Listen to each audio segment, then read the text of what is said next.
I thought today I would go ahead and... Oh, yuck. I don't want to organize it. Okay, but I'm going to. All my children got really scarce. They've disappeared because I said I was going to make a video and there was work involved. We were going to organize this space. So I haven't seen anything of them. They decided to go hang out with their friends and not here, of course. That's the easiest way to get something done. But the first thing is to have a clean spot to stand in, which the tripod's in right now, but there's the clean spot. Clean spot, one clean spot about 8 or 12 inches wide to start from. So I've already cleared those. And I have some places to put these things. One is a set of shelves that's in the other room, and a cabinet that's empty, and a cabinet that's partly filled with packaging materials for my art. So I'm going to put some of the things there. And I don't know about the file cabinet because there's actually clean paper in the file cabinet, and if I take it out, I don't know where that would go. It's kind of like dominoes. You touch one and it all goes. Everything has to be moved if you move one thing in this house. So anyway, we'll get started. I think the first thing that I do when I organize something is just take a general look at the kinds of things I'm going to have to deal with.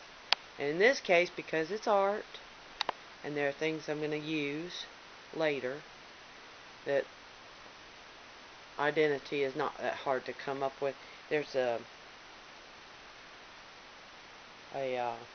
bunch of business things right here. They need to go with business things, and then there's science stuff in those little cards that you see sitting there.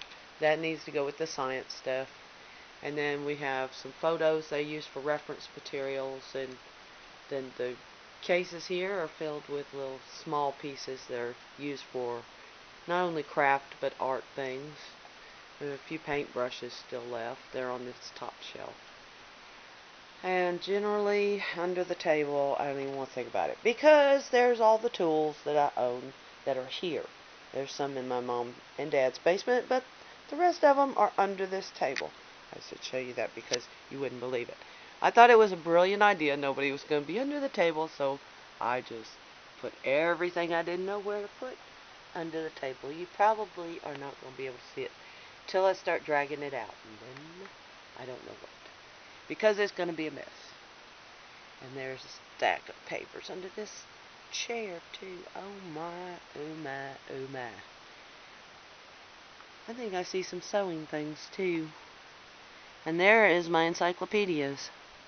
Well, that's a great way to get to them. See? Stack of encyclopedias under the table. So I have to find a place for those. But I actually use those. They have post-it notes in them, and it's not real handy to have them where they are. So the first thing I think is to go look at the spaces where things are going to go, and then get started.